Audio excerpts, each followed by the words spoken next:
Oi, eu sou Carlos Henrique Abud e esse é o quarto episódio da nossa série na qual eu comento histórias ou trechos de histórias enviados, e hoje eu tenho um material diferente para comentar. Não é um conto, nem um trecho de história, mas sim o início de um outline, uma preparação, é um roteiro onde a gente tem principalmente a apresentação dos protagonistas.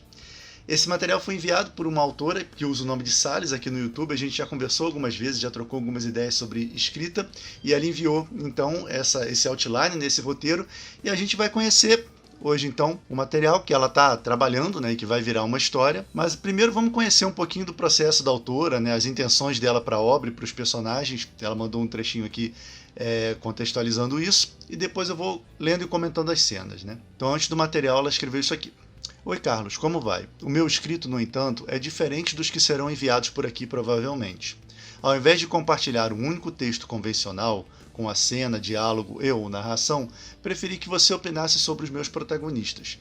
O meu intuito é compreender a visão que os outros passam a ter após o contato com cada um dos quatro, Noelle, Eros, Ásia e Ícaros, pois são os elementos mais importantes do meu livro. Quero saber se provocam interesse, entende? E como costurei cada detalhe e as palavras não estão ali por mero acaso, tudo é carregado de significados. Nomes, metáforas, trechos de diálogos, expressões. A construção de cada um é constante, e como escrevo sobre a arte sendo o antídoto dos tormentos encontrados em nosso cerne, adoraria dominar a capacidade de aprofundá-los ao nível de se tornarem palpáveis, como se pudéssemos senti-los, ou sentir ao menos suas angústias, conquistas, percepções e assim por diante. Quero que sejam reais. Cada parágrafo faz parte do roteiro do primeiro capítulo. Procura carregar uma distinta identidade na narração, de acordo com as suas essências, e a exceção, que é a quarta cena, é de suma importância para o entendimento de como a obra se desenvolveria. Obrigada por reservar esse espaço e por, quiçá, atender ao pedido de uma escritora eufórica, por imaginar que outro autor poderá absorver uma fração de tudo que venho criando com o passar dos anos. Isso é de uma grandiosidade inimaginável. Boa leitura. Muito legal. É um prazer, né? Como eu sempre falo aqui, compartilhar, trocar ideias. Eu sei como é importante isso, eu como autor sei como é importante mostrar um trabalho em andamento para uma pessoa e receber algum tipo de feedback, né? O que está funcionando, o que não está. Então eu vou tentar fazer o meu melhor aqui. E antes de tudo, assim, dentro do que foi dito aqui nessa introdução, me chama já a atenção a questão da arte como meio reparador e reposição de vida interior do indivíduo, né? Que é justamente o tema principal do meu segundo romance com a Flávia. E dali surgiu o conceito de artomancia, que é uma espécie de magia sutil, concretizada através da expressão artística. Então isso já me agradou logo de cara, porque eu acho uma reflexão importante e que deveria ser mais explorada, já que as linguagens artísticas fazem parte da vida de todo mundo e influenciam as pessoas e a realidade de maneira muito significativa, né? Então eu acho esse tema fascinante e muito importante, eu diria necessário até, diante dos tempos que a gente vive hoje, né? E eu estou vendo aqui, no começo da cena, que a personagem viaja até Kandor, né? E eu já ouvi esse nome, não sei mesmo se existe um lugar chamado Kandor ou se a história se passa em um lugar fictício. Ela fez duas observações aqui, né? Vênus igual a mãe, a gente vai descobrir exatamente o que isso quer dizer mais pra frente, e a pronúncia de Kandor. Se não me engano, existe uma filosofia Kandor, né? Alguma coisa parecida, né? O termo em si, ele exprime o sentimento de se estar diante de alguma coisa fora do comum, né? Como a autora disse que tem muitas referências aqui, eu posso dizer que esse nome é um indicativo do tema da história, né? Ou um dos temas, né? Que é o confronto ou a passagem, o encontro dos personagens com o extraordinário e como isso pode gerar experiências transformadoras, né? Vamos ver se isso se confirma quando a gente conhecer o restante do material, né? E outra coisa que eu quero ressaltar aqui antes de começar a leitura é que é excelente essa preocupação em aprofundar e lapidar os personagens, né? Eu acho que muito autor negligencia um pouco isso na fase de preparação da história e isso pode comprometer o andamento da escrita como um todo. Tem vários vídeos aqui no canal sobre personagem, planejamento e desenvolvimento de personagens, e o último deles foi a apresentação da ficha que eu uso para pensar os meus próprios personagens antes de eu começar a escrever. Eu lembro que eu cheguei a conversar sobre isso nos comentários com a própria autora desse material, então se ela ainda não viu, ou para quem está interessado, aqui embaixo está o vídeo onde eu uso a ficha para criar um personagem, e lá no vídeo tem as instruções para baixar a ficha. Ele é um PDF editável, então se você quiser usar, fique à vontade. Bom, vamos então, enfim, conhecer o material enviado pela autora e eu vou comentando o que eu achar mais pertinente, né? Cena 1. Noelle finaliza a viagem até Candor, de trem, e caminha pelo canal que bifurca a principal avenida da cidade. Carregando velhos amores em sua bagagem, estranhamente reduzida para quem acabara de se mudar, se aquece dentro de uma cafeteria enquanto ilustra em seu sketchbook, repleto de esboços de rostos e corpos femininos, o garoto com traços asiáticos, meias estampadas e expressão aluada, que encara duas mulheres, aparentemente casadas pelas trocas de afeto íntimo e as alianças, do balcão. Estavam risonhas. Tomariam sua atenção se o rapaz não estivesse evocando sensações sutis na espanhola. Não havia julgamentos em seus olhos oceânicos, só submersão.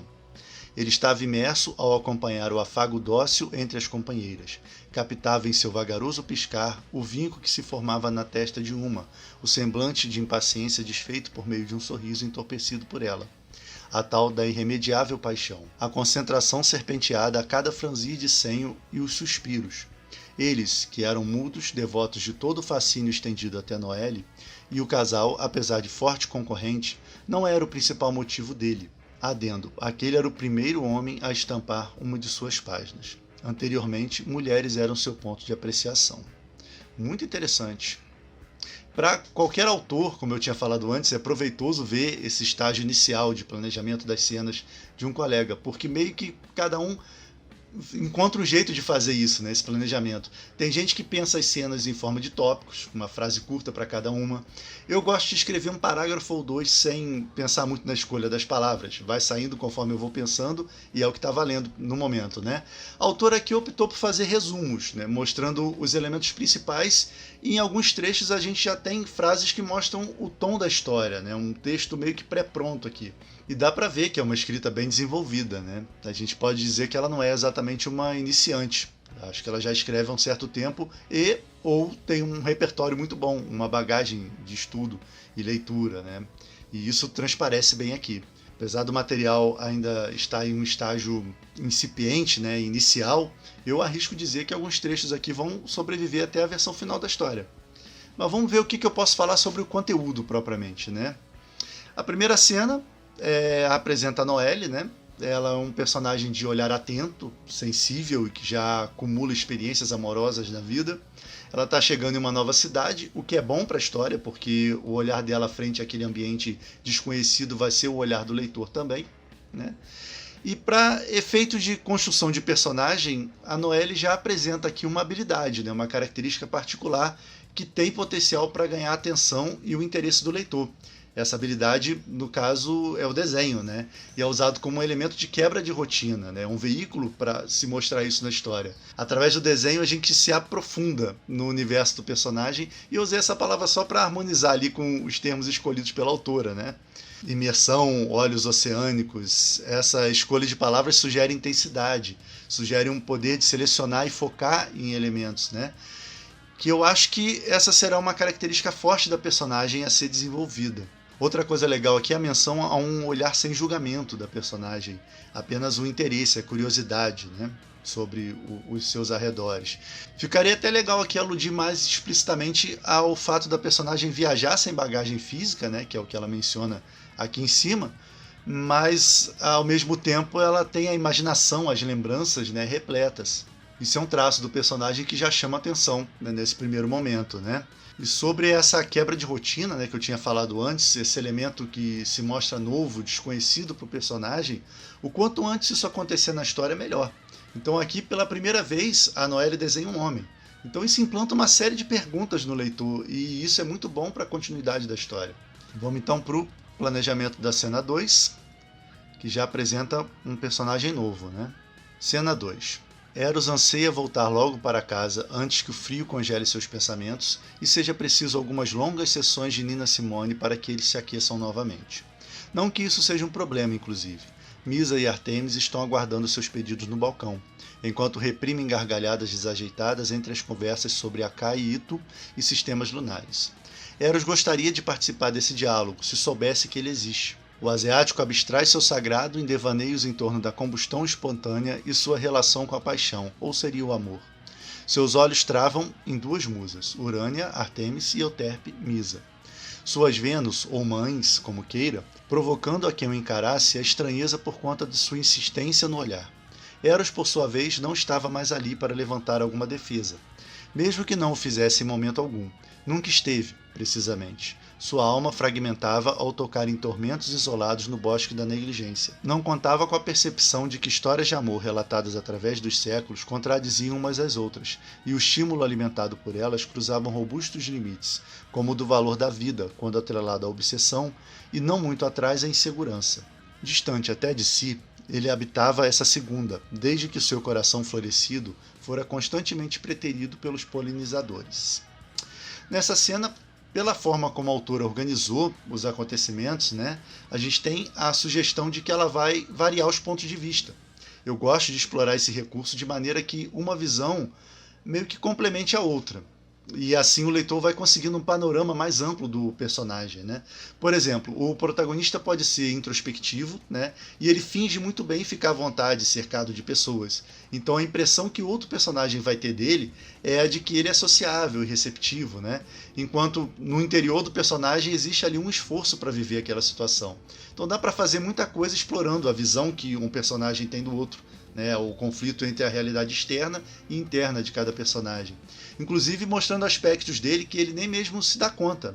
Falando nisso, sobre a maneira de mostrar o externo e o interno do personagem, esse ainda é um trecho preparatório, mas a gente já tem insinuação de um narrador mais onipresente, que transita livremente pelo interior dos personagens e chega a ponderar que o Eros gostaria de entrar na conversa das duas se tivesse conhecimento da existência desse diálogo. Essa é uma escolha que facilita bastante a apresentação dos protagonistas e do ambiente, porque é possível fazer menções a coisas que os personagens não sabem, e até mesmo estabelecer conexões entre eles, mesmo se eles não estão interagindo diretamente, como foi o caso. E falando nisso, outro tema da história talvez seja realmente as conexões entre seres, entre indivíduos diferentes, as consequências do cruzamento desses universos, as mudanças que isso pode provocar. Eu não sei se tem material suficiente aqui para a gente garantir isso, mas é uma impressão que eu tenho agora, enquanto eu estou lendo. E sobre o Eros, que é o personagem central dessa segunda cena, existem vários aspectos interessantes. Primeiro, o nome, claro. Eros é o deus do amor, na mitologia grega. E esse é um personagem que contempla esse tópico. No finzinho da cena a gente tem a sugestão de que ele convive com insegurança, desde que seu coração florescido foi preterido constantemente. É um personagem bem instigante, embora nessa cena a gente não o veja fazendo alguma coisa, de fato. A apresentação dele é mais limitada à reflexão e à contemplação, tanto do mundo exterior quanto de si mesmo. Voltando àquela história que eu tinha falado antes. O próprio passado dele, pelo menos essa é a impressão que eu tenho. Isso não é necessariamente um problema, mas certamente quando ele começar a agir, quando ele começar a externar um pouco mais o seu interior, mais elementos da personalidade dele vão aparecer. Pelo menos é o que geralmente acontece. Aqui a gente tem uma dinâmica parecida com a da primeira cena. Eu vou falar um pouquinho mais sobre isso mais pra frente. Eu quero ainda sentir o ritmo do roteiro como um todo para poder detalhar isso melhor. Agora é interessante como a mitologia greco-romana inspira a gente até hoje. Na história passada a gente tinha referência a Hermes. E esses são conceitos, arquétipos meio que universais, que tem um grande apelo. E nessa segunda cena a gente tem uma série de referências. E aí depende da familiaridade de cada um com essas mitologias para pegar tudo. Artemis é ligada à caça, mas também a lua e os sistemas lunares são assunto da conversa delas. E outra coisa que eu preciso falar agora também é que além desse subtexto, dessas informações passadas através das referências mitológicas, a partir dessa segunda cena eu meio que vejo também um desenho mais claro das intenções da autora em relação à presença das artes na história, que ela tinha falado na introdução. Euterpe é uma das 9 musas, e é ligada à música, que é a segunda linguagem artística a surgir na história. Na primeira cena a gente tinha o desenho, e aqui logo no comecinho da cena o Eros faz menção a recorrer à música, a Nina Simone, para aquecer os pensamentos, como diz a autora. Então me parece aqui que cada protagonista vai ter uma ligação maior com determinada forma de arte. Eu gosto disso, acho que funciona bem, e é mais ou menos o que a gente faz nas nossas histórias com os artomantes, em que eles buscam dominar as 6 expressões, cada expressão sendo uma forma de arte. Mas a gente leva isso para um contexto mais de fantasia mesmo, é bem menos sutil do que nessa história. Aqui a coisa está um pouco mais escondida. Vamos seguir então, vamos ver o planejamento da cena 3.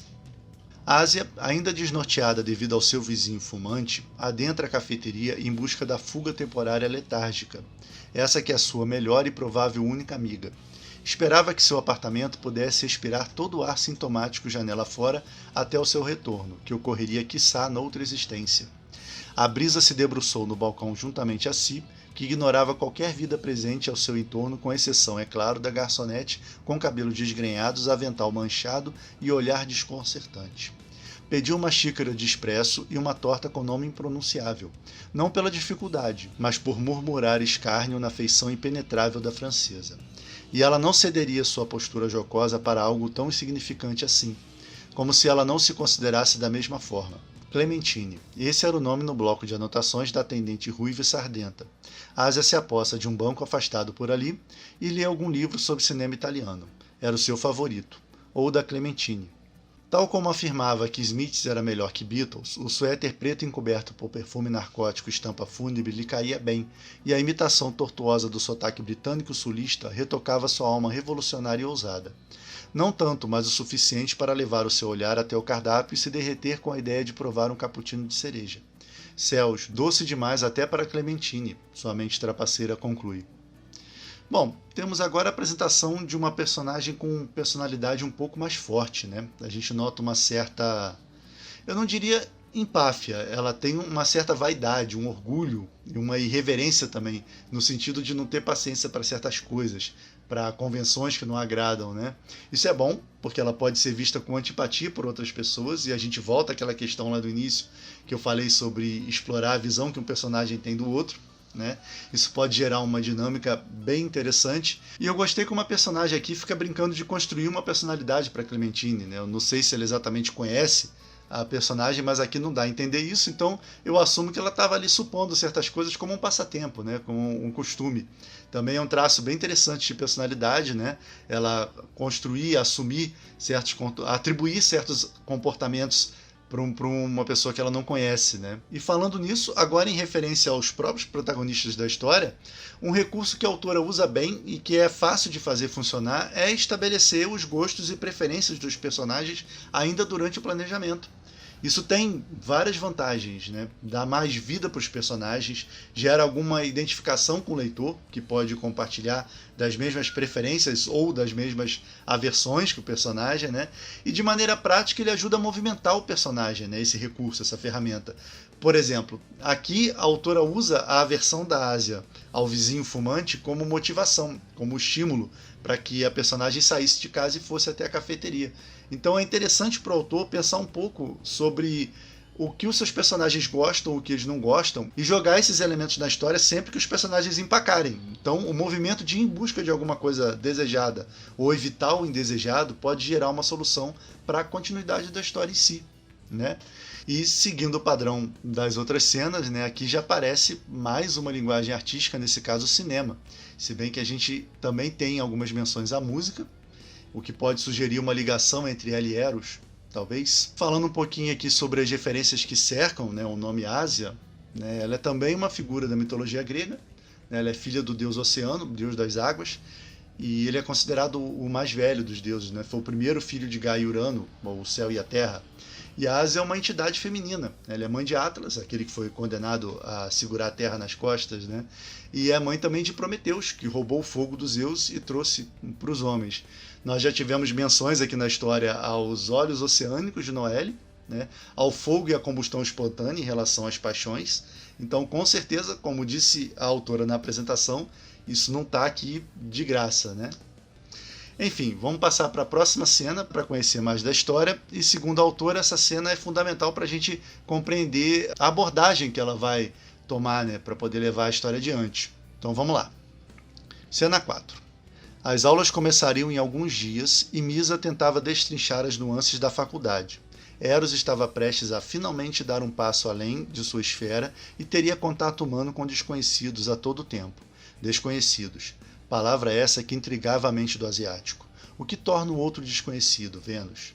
Durante a espera de uma resposta desencadeadora, Eros se desassociava outra vez e imergia nessas longas projeções de como seria o aroma proeminente das árvores ancestrais habitadas no campus, ou do quanto de luz que as longas janelas da universidade contemplam durante as proximidades do verão. Ele havia se matriculado na Universidade das Artes de Kandor, informação essa que o bastava.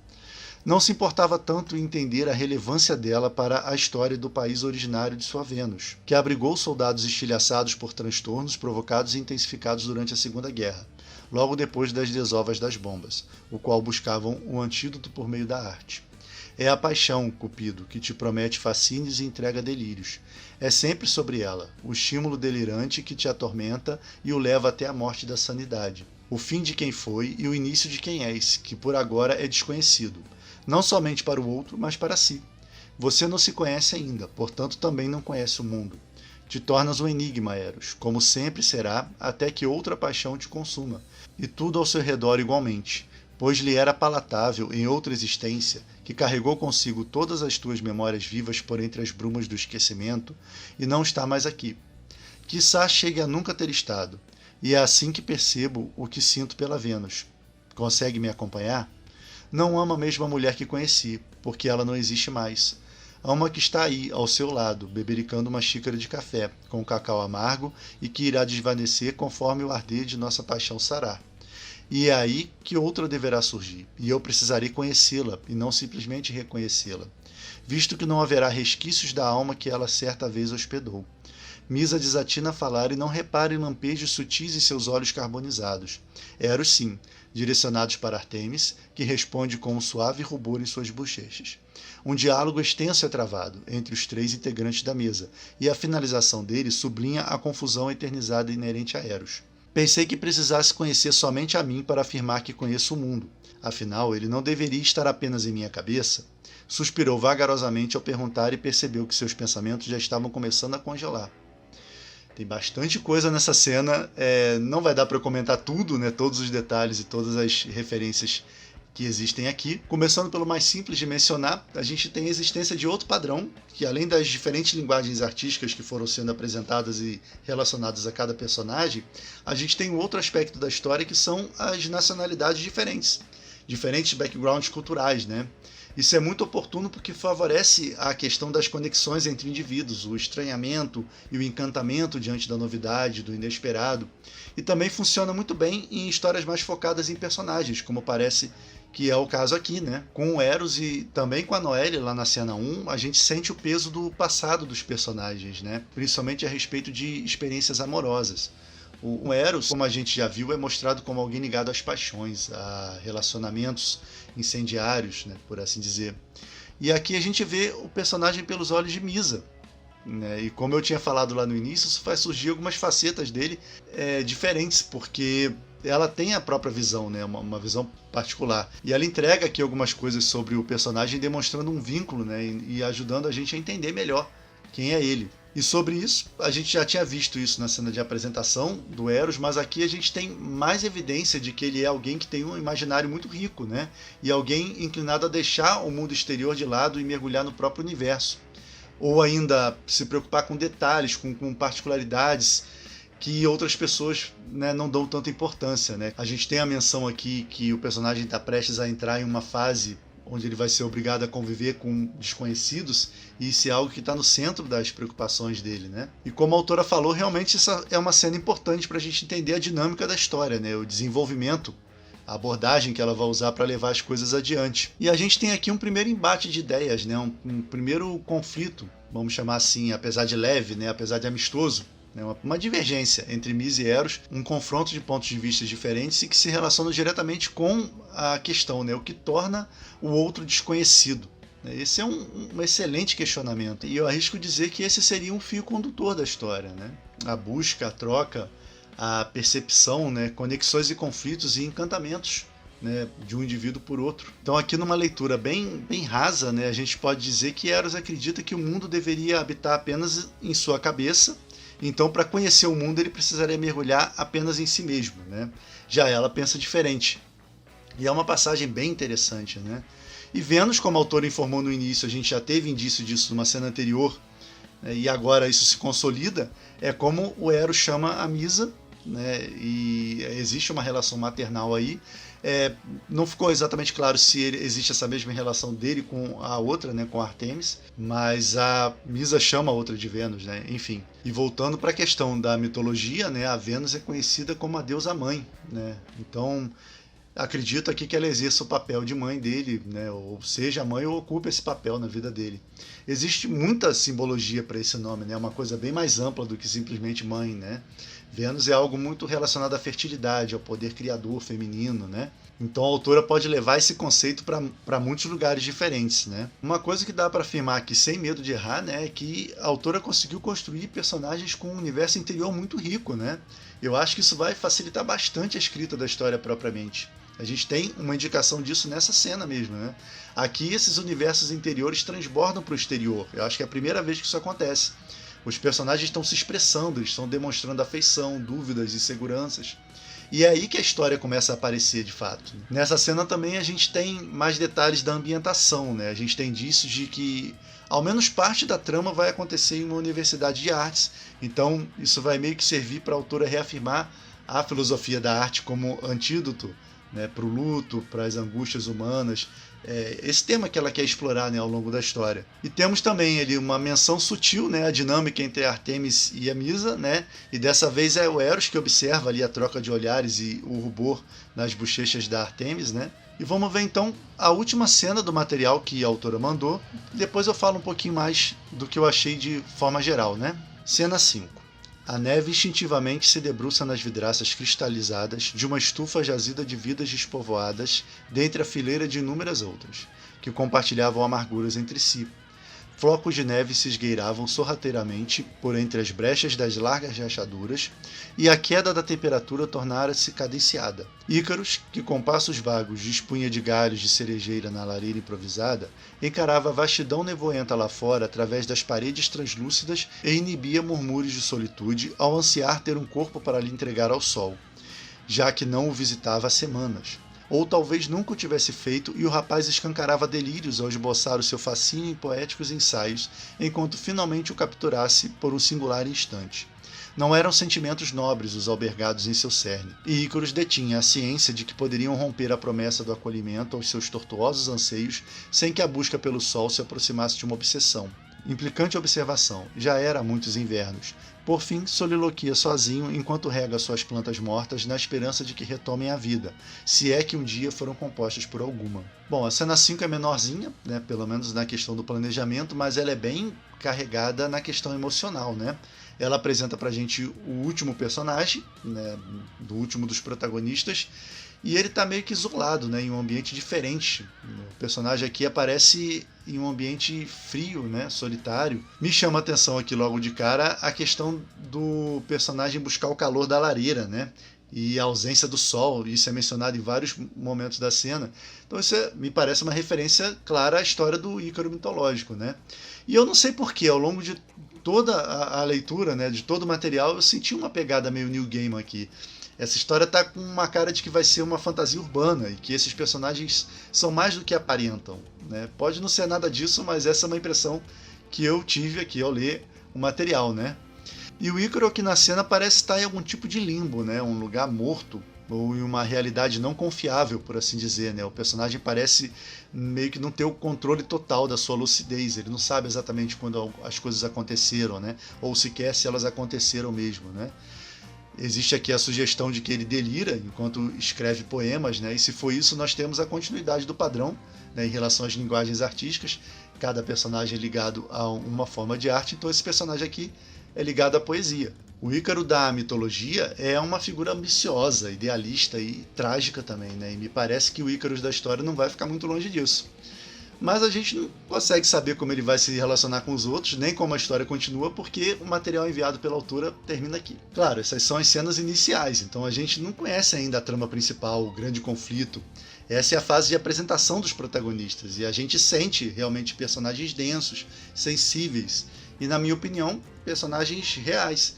Por enquanto eles estão só arriscando ali olhar para fora, para o mundo, alguns se deparando com novos desafios, outros têm mais bagagem, mas estão meio que vislumbrando pontos de vista diferentes, e conforme a trama avançar, essa trajetória vai se completando, eu suponho, né? O que acontece é que em ação os personagens se mostram de verdade. Eu fiquei curioso para ver esses personagens resolvendo problemas, encarando uma grande adversidade, lutando por alguma coisa que eles desejam, perdendo algo de grande valor. Nessas horas sempre surgem características e aspectos que vão terminar de compor o personagem. O que eu posso dizer de principal, que pode ajudar no desenvolvimento desses protagonistas, é que dá uma clareza se a gente pensar em arcos, né? Entrelaçar a história dos personagens com a trama em si. Então eles começam de um jeito, algumas coisas acontecem, eles reagem a esses eventos ou criam situações e durante a história vão aprendendo lições, desapegando de crenças equivocadas, mudando o ponto de vista, abandonando ou abraçando causas, né? E por fim eles terminam transformados em uma situação diferente, né? Com uma mentalidade e uma visão de mundo diferente. E o leitor sai com a certeza de que ele acompanhou uma jornada, que ele presenciou uma passagem significativa da vida desses personagens, né? Então eu acho interessante marcar esses dois pontos, né? O de partida e de chegada dos personagens, e também o problema central de cada um. Qual é a grande questão a ser resolvida? Qual é a busca, a limitação? Na ficha que eu mencionei antes, tem os campos para registrar tudo isso, né? A gente tende a pensar em trama e personagem como coisas separadas. Muitas vezes a gente até coloca um contra o outro, né? Tem gente que diz que os personagens são mais importantes, outros autores valorizam a trama, pensam na premissa primeiro, e aí depois colocam os personagens para viver aquela premissa. Mas o interessante, eu acho que o que facilita mais, é pensar nos dois como uma coisa só. Né? Um depende do outro. O personagem determina a trama e a trama determina o arco do personagem. A gente já fez aqui uma série de vídeos sobre arco de personagem, esmiuçando o conceito. Vou botar o link para eles aqui embaixo também. Mas existe uma maneira simples de pensar o desenvolvimento do personagem e fazer com que o leitor fique satisfeito em acompanhar a jornada dele, que é inserir algumas cenas-chave ao longo da história. Em uma delas a gente pode pôr o personagem diante de um problema em que ele precisa decidir agir ou não agir. Ele precisa tomar essa decisão, ficar na dele ou tomar uma atitude, né? Pode ser em relação a uma coisa simples, não precisa ser questão de vida ou morte, mas isso vai revelar mais do personagem. Nessa ação ou não ação, ele vai ser meticuloso, impulsivo, ou vai faltar coragem ou convicção para dar um passo à frente. Enfim, aí o autor tem um espaço para resolver vários aspectos do personagem. Outro momento chave desses, que é legal explorar, é trabalhar em cima de alguma vulnerabilidade do personagem. Não apenas mostrando ele refletindo sobre isso, mas expondo a vulnerabilidade de fato, né? Mostrando ela atrapalhando a vida dele. E pensar no que acontece a partir disso. Né? A gente tem aqui não explicitamente uma vulnerabilidade, mas uma preocupação do Eros, né? Com a convivência com desconhecidos. Então aí é um grande gancho para deixar esse personagem mais real. Né? Eu acredito que a autora já tenha pensado nisso, né? Mas confrontar o personagem com esse desafio, com essa questão que é uma preocupação na cabeça dele, vai extrair coisas do personagem que a autora ainda não tinha pensado. Eu tenho certeza disso. Tem outro momento importante que faz com que o personagem cresça dentro da história, que é quando ele é confrontado com uma grande perda. Eu falei sobre isso rapidamente antes, né? Mas explorar as reações do personagem quando ele perde alguma coisa de grande valor. Né? Ele vai demonstrar raiva, vai demonstrar frustração, ele vai buscar o apoio de outro personagem. Enfim, tem outras possibilidades. Eu acho que dá até para fazer um vídeo só explorando cenas desse tipo, cenas importantes que servem de degrau para fazer o personagem florescer, né? Outra coisa que pode ajudar é pensar nas ligações entre o tema da história e os personagens, né? Como já vem sendo feito, aliás, né? Durante a leitura eu vi algumas dicas, algumas indicações de reflexões, questões importantes que podem se tornar tema da história, ou se é que já não são, né? E isso vai ficar mais claro mais para frente.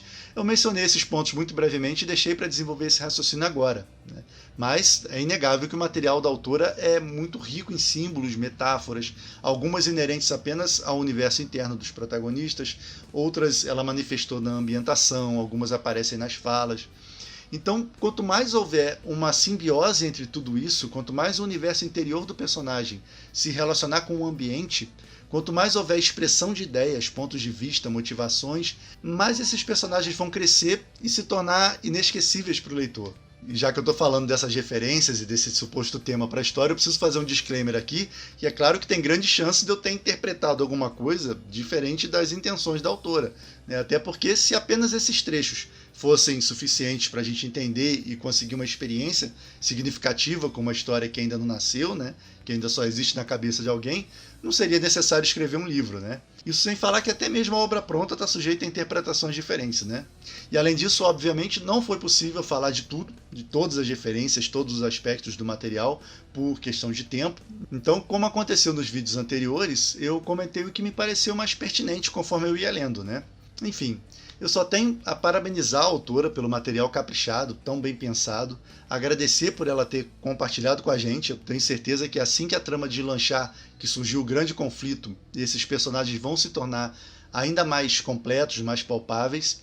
A gente já conversou algumas vezes aqui pelos comentários, como eu falei antes, então fica à vontade para mandar notícias do desenvolvimento da história. Eu estou curioso de verdade para saber como ela continua. E para quem gosta de escrever ou se interessa pelo processo de criação de histórias, não deixe de conferir a nossa série de exercícios de escrita criativa, Planos em Prática, e tem também a nova série aqui do canal, onde nós trabalhamos juntos. Era isso para o vídeo de hoje, abraços e até a próxima.